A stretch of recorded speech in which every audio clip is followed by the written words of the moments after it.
Good morning this Thursday, the 29th of July. I'm Paulina Peters, a market analyst at Bell Direct. It's great to have your company. Well, overnight we saw the S&P 500 close flat after the Federal Reserve kept its easy money policies. Federal Reserve Chairman Jerome Powell said substantial economic improvement is needed for the central bank to start dialing back its easy money policies. He noted that the Delta variant is a rising threat, however does not see it having a major economic impact. The Dow Jones closed about 0.36% lower, while the Nasdaq closed up 0.7%. Google parent company Alphabet jumped 3.1% after posting its quarterly results, which saw them achieve a 69% jump in advertising revenue. Boeing lifted about 4.2%, reporting its first profit since the third quarter of 2019, off the back of a rebound in aircraft deliveries. And after reporting stronger than expected earnings, Pfizer shares rose 3.2%. The company also lifted its 2021 sales forecast for the COVID-19 vaccine. Now, what to watch today? The Aussie share market is set to bounce back after yesterday's fall of 0.7% to open 0.3% higher to 7,301 points. This follows the mixed session we saw over on Wall Street. On the COVID-19 front, New South Wales Premier Gladys Berejiklian extended the stay-at-home orders for another 4 weeks until August 28.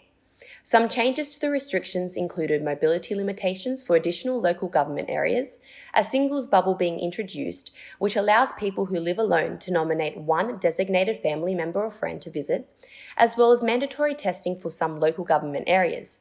Amid the lockdown extension news, Webjet, Qantas, Sydney Airport and Flight Centre all closed lower yesterday. However, keep in mind travel companies are likely to go into recovery once restrictions ease.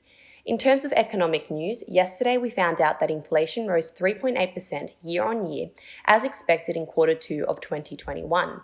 The surprise was quarterly inflation up 0.8%, which was slightly ahead of the 0.7% expected. Today we have quarter 2 import and export prices set to be released at 11:30 a.m. Australian Eastern Standard Time.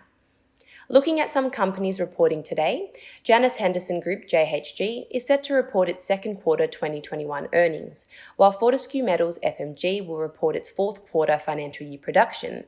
Unibail-Rodamco-Westfield URW reported its half-year results, which saw its net rental income drop 26.2% compared with first half 2020 results. Also stay tuned as we will be releasing a full report on Rio Tinto's results yesterday, later today.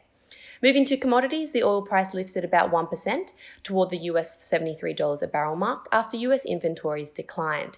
The gold price also lifted about 0.48%, shaking off initial declines following Powell flagging lingering risks to the US economy from the Delta variant. Silver is trading 1.17% higher, while copper was down 1.47%, and the iron ore price traded about 0.3% lower to US $214. Now to end on some trading ideas for your consideration.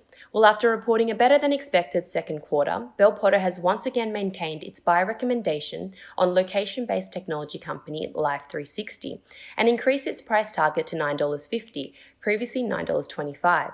Two key highlights included that its US and international monthly active users both increased by 2.1% in quarter 2 versus quarter 1, and its revenue was up 28% year-on-year to US $25 million. Life360 closed 1% higher yesterday to $8, which implies about 19% share price growth. Bell Potter also maintained its buy recommendation on software company Nitro Software, NTO is its ticker code, with an increased price target of $4, previously $3.75. Nitro reported a strong quarter 2 with its annualized recurring revenue, ARR, up 56% year-on-year to US $33.8 million at the end of June.